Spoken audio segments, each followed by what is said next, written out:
Bueno, buen día. Vamos a grabar la primera parte de la clase que no quedó grabada, así que la voy a volver a explicar, ¿sí? Para aquellos que no pudieron estar presentes. Muy bien. Bueno, vamos a trabajar sobre los hidratos de carbono, carbohidratos, glúcidos o azúcares. Son todos los nombres con los que los pueden encontrar, ¿sí? Son todos sinónimos de los mismos familia de compuestos. Como bien trabajaron en el Padlet, estamos hablando en la unidad de biomoléculas, y dentro de esas biomoléculas que diferenciaron, tenemos a las proteínas, los lípidos, los hidratos de carbono y los ácidos nucleicos. En este caso vamos a hablar de los carbohidratos o hidratos de carbono. La clase de hoy se va a dividir en una introducción. Vamos a hablar de los monosacáridos, disacáridos y polisacáridos. Muy bien. ¿Cómo arranca este tema? Podemos decir que los hidratos de carbono son, en líneas generales, polihidroxialdehídos o polihidroxicetonas. Vamos a desenredar esta palabra. Poli, muchos. Hidroxi hace referencia al grupo hidroxi, que es el que caracteriza a los alcoholes, por lo tanto va a tener muchas función alcohol en la molécula. Y va a terminar en un aldehído o una acetona, ¿sí? Pueden estar presentes cualquiera de los dos grupos funcionales. ¿Qué más podemos hacer? Podemos clasificarlos en función de esos grupos funcionales en aldosas o cetosas. Aldosas son los compuestos que van a tener la función aldehído, y cetosa es un compuesto que tiene función cetona, ¿sí? Como mencionamos, estos compuestos van a estar armados o van a estar compuestos por carbono, oxígeno e hidrógeno. ¿Qué podemos decir? Que a su vez se pueden clasificar según el número de átomos de carbono que posean. Triosas son las que poseen 3 átomos de carbono, tetrosas 4, pentosas 5 átomos de carbono en su cadena principal, y hexosas tienen 6 átomos de carbono. Los que más vamos a trabajar son las pentosas y las hexosas. Las hexosas son las que están en mayor proporción en la naturaleza. Y al combinarse, se elimina una molécula de agua, como vamos a ver más adelante. Ejemplos de las hexosas son la glucosa y la fructosa.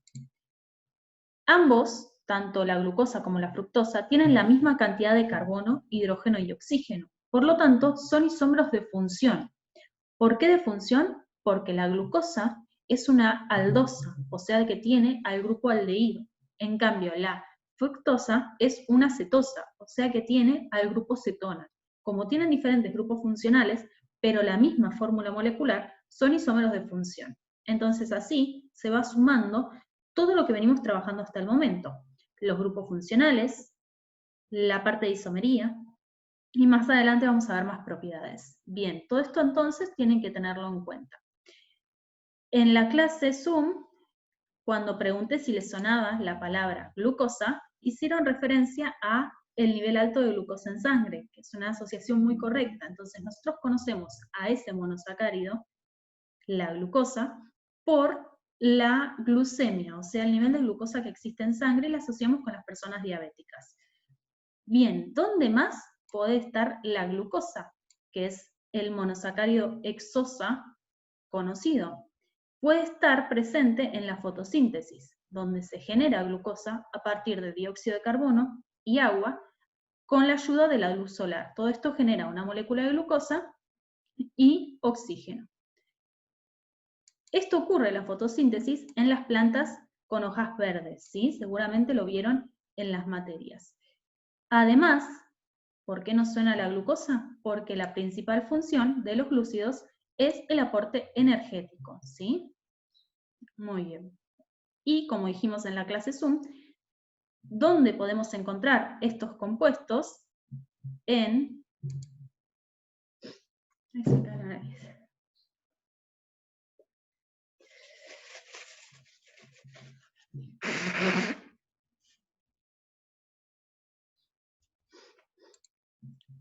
en panificados, todo lo que son las famosas harinas que uno quiere dejar cuando está en dieta, ¿sí? Quiere evitar todo lo que son los panes, los fideos, arroz, Y en las famosas golosinas. Estas golosinas son glucosa o lo que llaman el azúcar, ¿sí? Entonces, en golosinas, fideos, arroz, papas, cereales, harinas, tenemos alta proporción de hidratos de carbono. Esto lo vamos a ver más en detalle en la próxima unidad, donde hablamos de alimentación. Bien, entonces, dijimos que podemos clasificar a los hidratos de carbono según la cantidad de carbonos que tengan en su molécula. Además, los podemos clasificar según el número de unidades o monómeros que forman esa molécula. Entonces, los monómeros son los eslabones de una cadena, son los pedacitos que conforman algo mayor. Si yo pienso en las unidades o monómeros, puedo clasificarlos en estas categorías. Monosacáridos, mono significa uno. Así que va a ser un solo azúcar, ¿sí? Una sola molécula de hidrato de carbono. Y dentro de los monosacáridos podemos mencionar a la glucosa, la fructosa y la galactosa. Como hablamos en la clase Zoom, una lástima de no haya quedado grabada, estas muchas son conocidas. La glucosa está presente en las golosinas, como mencionamos recién, en la miel, en las harinas, en las frutas. La fructosa es el azúcar de las frutas. La galactosa es el azúcar de los derivados lácteos o la leche. Cuando nosotros juntamos dos monosacáridos, o sea, dos eslabones, se forman lo que llamamos disacáridos, ¿sí? De dos. Dentro de los disacáridos podemos mencionar estos. Hay más, ¿sí? Pero vamos a mencionar a modo de introducción a la sacarosa, que es la unión entre una molécula de glucosa y una de fructosa, y que está presente en el azúcar de mesa, en la remolacha, en las frutas. La lactosa, que esto seguramente les suena, que es el disacárido que se forma cuando se unen glucosa y galactosa, y está presente en los compuestos lácteos. La maltosa, que es la unión entre la glucosa y otra molécula de glucosa, y está presente en la cerveza. Así que la maltosa también les tiene que sonar. Son todos ejemplos de disacáridos. Y dentro de los polisacáridos podemos mencionar al almidón y al glucógeno. Poli son muchos monosacáridos. Es una cadena ya formada por muchos eslabones. Acá podemos mencionar al almidón y al glucógeno. El almidón está presente en los granos, harinas, tubérculos. Y el glucógeno en las carnes. Entonces, vamos a entrar en esta clasificación. Vamos a hablar primero de los monosacáridos. Dijimos que monosacáridos hace referencia a un solo hidrato de carbono. Acá tenemos ejemplos de monosacáridos: glucosa, galactosa, manosa y fructosa. Para entrar en detalle y en profundidad, vamos a ver que, por ejemplo, la glucosa tiene 6 átomos de carbono en su estructura principal, por lo tanto sería una hexosa. A su vez, si tiene un carbono en el extremo unido a doble enlace hacia un oxígeno, que acá no se ve porque está resumido, pero esto representa un doble enlace hacia un oxígeno y un enlace simple hacia un hidrógeno, o sea, el grupo aldehído, es una aldosa, ¿sí? La galactosa también sería una aldosa de 6 carbonos. La fructosa es una cetosa de 6 carbonos. Fíjense que el grupo funcional es una cetona, fíjense el extremo que difiere de lo que es un aldehído, ¿sí? Y la manosa, acá sí está más desarrollado el enlace, es una hexosa de aldosa, o sea, también un grupo funcional aldehído. Estos son ejemplos, ¿sí? También quiero que presten atención en todos los grupos OH. ¿Se acuerdan que dijimos que eran polihidroxi? Hidroxi de muchos grupos OH, muchos grupos alcoholes. Y también podrán ver, si prestan atención, que no son todos iguales. No da lo mismo que estén hacia la derecha o a la izquierda de la cadena principal los grupos alcoholes. La ubicación que tengan los grupos alcoholes va a definir qué molécula o qué monómero o hidrato de carbono es. Entonces, a modo general podemos decir que son compuestos que tienen entre 6 y 3 átomos de carbono. Son cristalinos, polares y solubles en agua, pero insolubles en solventes no polares. ¿Por qué decimos que son solubles en agua? Porque al tener tantos grupos funcionales alcoholes y el grupo aldehído en este caso, tienen fuerzas de London, fuerzas dipolo-dipolo y fuerzas puente de hidrógeno. Las tres son moléculas altamente polares. Al tener fuerzas puente de hidrógeno y fuerzas dipolo-dipolo, se vuelven muy solubles en agua o solventes polares.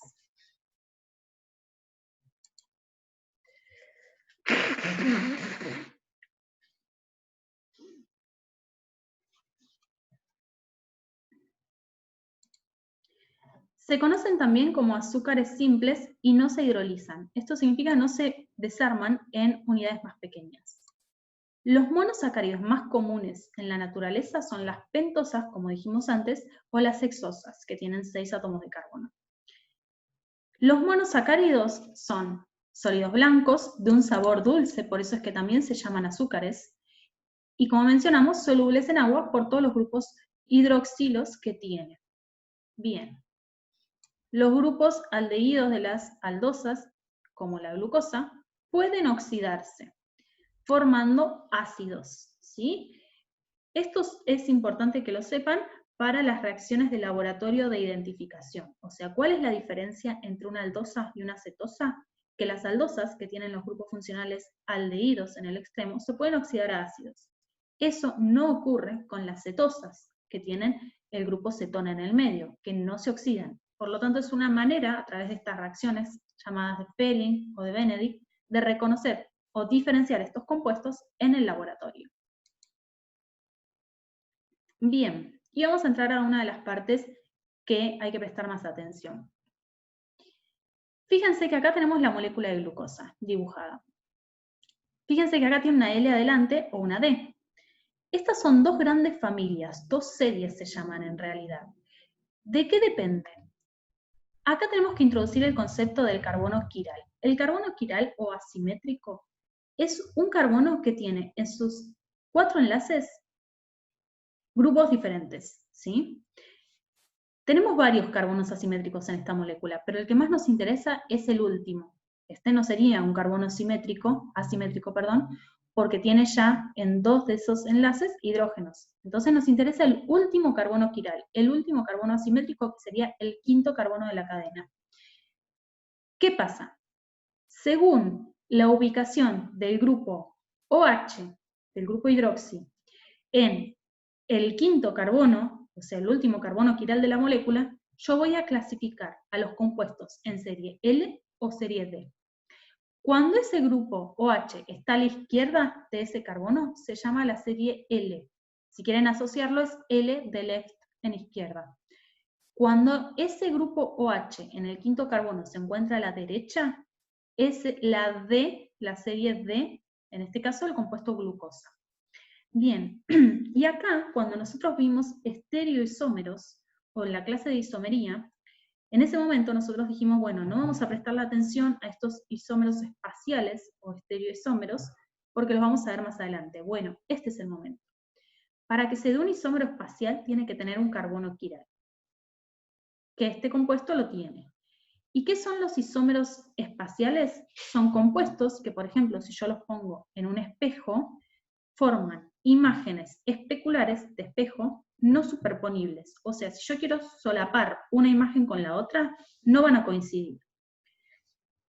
Entonces, son un tipo de isomería, porque tienen la misma fórmula molecular, pero es espacial porque tiene un carbono quiral. Ya sé, no estoy en clase, no la grabé como una pelotuda. La quiero subir. Cuando vengo paro. Entonces, existen dos grandes familias, la serie D y la serie L. Para eso tenemos que tener en cuenta el carbono quiral más alejado del grupo carbonilo, o sea, el carbono 5 en este caso, porque este, repetimos, no es un carbono asimétrico. Todos los hidratos de carbono que posean al grupo OH a la derecha, como acá, en el carbono quiral, es la serie D, como dijimos. Y los que tengan ese oxidrilo a la izquierda, es la serie L. Bien. Como mencionamos, la presencia de uno o varios átomos de carbono asimétricos en un compuesto es responsable de lo que exista la isomería óptica o la estereoisomería. Son imágenes especulares que se llaman enantiómeros, es otro nombrecito. Y lo que van a implicar es que van a tener propiedades diferentes, ¿sí? Entonces, tienen que recordar el concepto de carbono quiral, tienen que saber que para nosotros evaluar si son de la serie L o la serie D, tenemos que mirar el último carbono, que es el carbono 5, el último carbono quiral, que es el carbono 5, y si está a la izquierda el OH, es la serie L, si está a la derecha es la serie D. Bien. ¿Qué más podemos hablar de los monosacáridos? Los monosacáridos, además, podemos representarlos en dos tipos de formas. Una es la forma simple con la que venimos trabajando, o lineal, que es la que llamamos fórmula de Fischer, y la otra es una representación en forma de ciclo, que es la que llamamos representación de Howard. ¿Se acuerdan cuando vimos ciclos, verdad? Que nosotros para hacer el ciclo cerrábamos el anillo de tal forma que la molécula quedaba formando un compuesto ciclado, un compuesto unido enteramente. Bien, acá el ciclo se forma de una manera particular, y acá es donde hay que prestar atención. El ciclo se forma cuando hacemos que el carbono quiral más alejado, o sea, el carbono 5, ¿sí? El que veníamos trabajando hasta recién para definir la serie L o D, va a formar el ciclo uniendo, fíjense el cursor, con el primer carbono de la molécula, ¿sí? Con el carbono que tiene el grupo funcional carbonilo, al carbono unido al doble enlace hacia el oxígeno. Repito, carbono número 5 de la molécula, el OH va a atacar de cierta forma al carbono que tiene el doble enlace hacia el oxígeno, cerrando el ciclo de esa manera. Entonces, acá es donde se generó un poco de confusión en la clase Zoom en vivo, por eso vamos a tratar de explicarlo lo mejor posible. Este ciclo se forma con los carbonos de la cadena principal, pero lo cierra el oxígeno. Entonces, fíjense que acá queda el oxígeno haciendo esa unión, ¿sí? Este, que es mi carbono número 1, va a ser este, el vértice que tenemos acá. Y el carbono 5, que fue uno de los que cerró el ciclo, le queda esto, CH2OH, que si bien es parte de la cadena principal, en este caso va a quedar para arriba, ¿sí? Entonces, acá tenemos la conformación de esta función. ¿Se ve? ¿Qué otra pregunta surgió en la clase en vivo? Bueno, si importaba si quedaban para la derecha o para la izquierda. La respuesta era que sí. Cuando yo tengo un OH hacia la derecha, tiene que quedar hacia abajo, en la otra representación. Cuando tengo el OH hacia la izquierda, y acá es donde tengo que corregir la presentación, tiene que quedar hacia arriba, ¿sí? O sea, tengo que corregir en la presentación original la ubicación de este OH. Entonces, lo que está a la derecha queda hacia abajo, lo que está a la izquierda queda hacia arriba, ¿sí? Lo mismo pasa, en este caso es un compuesto de 6 átomos de carbono, pero acá tenemos también un compuesto de 6 átomos de carbono, la diferencia, 5, perdón, es que tiene un grupo más corto porque el compuesto queda diferente porque tiene una función cetona, ¿sí? En la función cetona se va a cerrar más chico el ciclo, ¿sí? Fíjense cómo queda. Entonces, vamos a resumir. La representación de Howard ocurre cuando el grupo carbonilo de un extremo reacciona con el grupo OH del otro extremo, de manera que se forma un anillo que se cierra con el oxígeno. Cuando el anillo que se forma es de 6 átomos, fíjense que dice átomos y no carbono, ¿por qué habla de átomos? Porque estamos mencionando los vértices, se forma un anillo hexagonal, y la estructura se llama piranosa. Y cuando el ciclo se forma de 5 átomos, es una estructura pentagonal, y se llama furanosa. Entonces, dependiendo de cuántos átomos queden en ese ciclo, y si es una función aldehído o cetona, se va a formar esta o esta forma, ¿sí? Cuando se forma el anillo, el grupo aldehído cetona se transforma en un grupo alcohol, que era una de las preguntas de una compañera. O sea, exactamente, esto ya no va a ser un aldehído y esto ya no va a ser una cetona. Se van a transformar en grupos alcoholes, ¿sí? En grupos OHs. cambia la función. Este grupo alcohol puede ubicarse hacia arriba o hacia abajo en el plano del nuevo carbono quiral. Y esto es importantísimo. Hacíamos mención del carbono número 1, que es este, que queda acá. Como dijimos, va a transformarse de una función aldehído o de una función cetona a 1H. Ese OH ahora tiene las dos posibilidades, o se puede ubicar hacia arriba o hacia abajo, dependiendo si se ubica a la derecha o a la izquierda de la representación de Fischer. Existen esas dos opciones.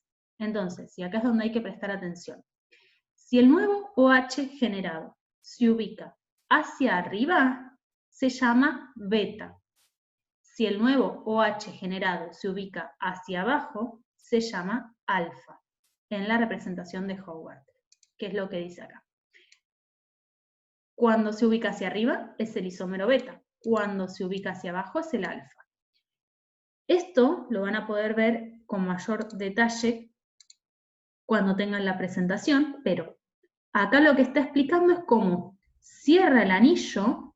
Fíjense que el anteúltimo carbono, o el quinto carbono quiral, cierra el anillo por medio de un oxígeno, rompiendo los enlaces. El doble enlace rompe una de las patitas de ese carbono que tenía una función aldehído, pero queda todavía una patita con la que se va a unir al oxígeno. Se genera un nuevo grupo OH.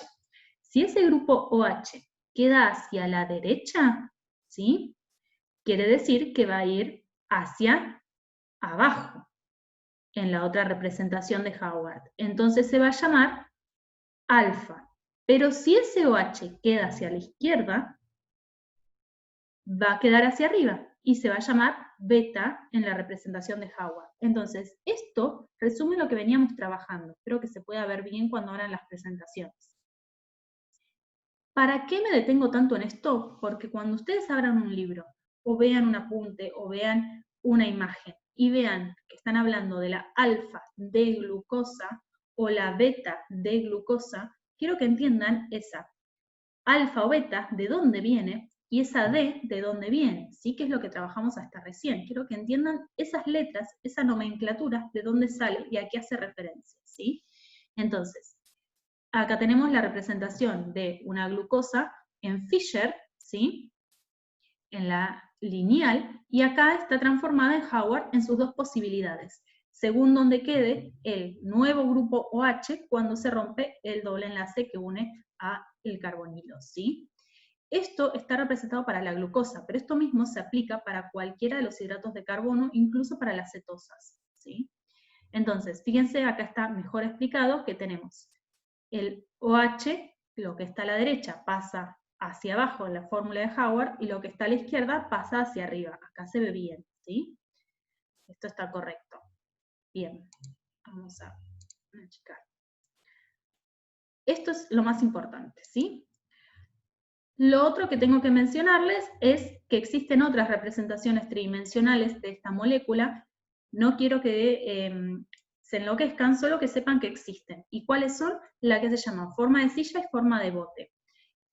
Fíjense que el nombre que recibe es por su similitud a estos elementos. Esto se podría parecer a una silla, esto se podría parecer a un bote. La forma de silla es la más estable para la glucosa y está en equilibrio con la forma de bote, ¿sí? Y un detalle, que esto que está remarcado y más engrosado, es como una representación tridimensional, y cuando los enlaces están así, significa que están más hacia mí, o sea que vienen hacia el frente del plano, ¿sí? Entonces, lo que dice acá es que las cuñas o trazos oscuros representan la idea hacia afuera o hacia adelante de la hoja, como decíamos, en una sensación de 3 dimensiones. Bien. Entonces, esto lo podemos ver de diferentes maneras. Fíjense que acá tenemos el OH hacia abajo, por lo tanto sería la alfa. Y está también hacia abajo. Esta es la formulación alfa.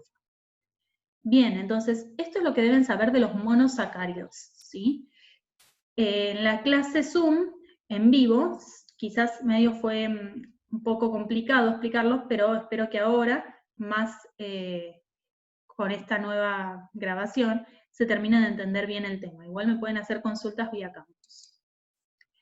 Ahora sí, pasamos a los disacáridos. Los disacáridos van a ser, como dice su nombre, dos moléculas juntas, 2 moléculas de monosacáridos unidos.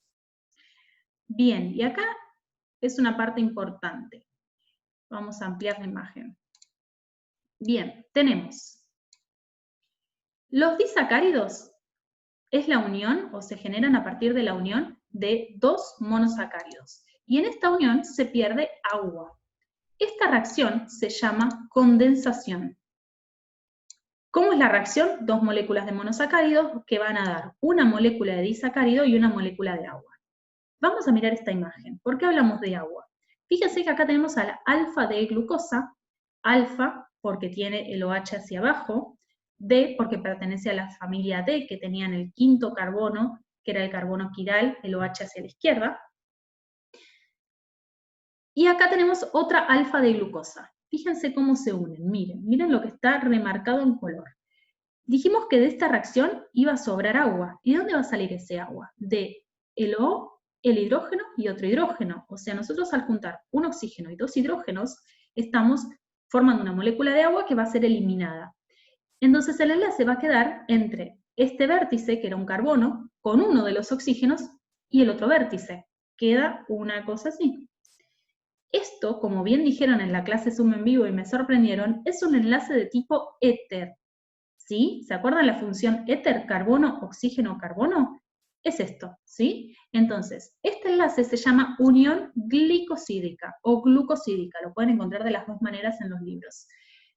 Este enlace es un enlace de tipo éter y lo que hace es juntar 2 moléculas de monosacáridos y liberar agua. Detalle que no mencionamos en la clase Zoom, así que lo agrego ahora. Fíjense que como los dos grupos OH están hacia abajo, el enlace queda hacia abajo. ¿Por qué les digo esto? Porque pueden encontrar en el libro, o en los libros, según los monosacáridos que se estén uniendo para formar el disacárido, que hay enlaces que se quedan hacia arriba. Esta representación hacia arriba. O incluso quedan cruzados si yo tengo que unir uno que está hacia abajo con uno que está hacia arriba. Les comento esto porque lo pueden encontrar así y les puede llamar la atención. Eso depende entonces de los monosacáridos que se están uniendo para dar este enlace glucosídico. Bien. Después tenemos entonces la reacción inversa. En la reacción inversa vamos a justamente romper este enlace, vamos a hacer una hidrólisis, lisis de ruptura, hidro porque vamos a necesitar agua, y esa ruptura va a juntarse con el agua que va a dar origen a devolverle un hidrógeno a este átomo y un grupo OH. Entonces, en el camino inverso, fíjense la flecha que va en el sentido opuesto, tenemos una molécula de disacárido y luego se obtienen 2 moléculas de monosacáridos. Esta reacción, como dijimos, se llama hidrólisis. La reacción sería esta, ¿sí?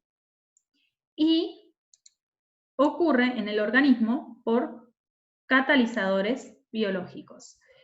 Y lo que tienen que saber es que estas reacciones son inversas, o ocurre una o ocurre la otra, ¿sí? Nunca al mismo tiempo.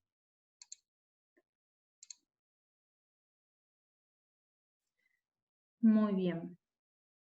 Voy a detenerme aquí porque esta parte ya la hemos grabado en vivo. Y les pido disculpas nuevamente por no grabar la primera parte de la clase Zoom en vivo.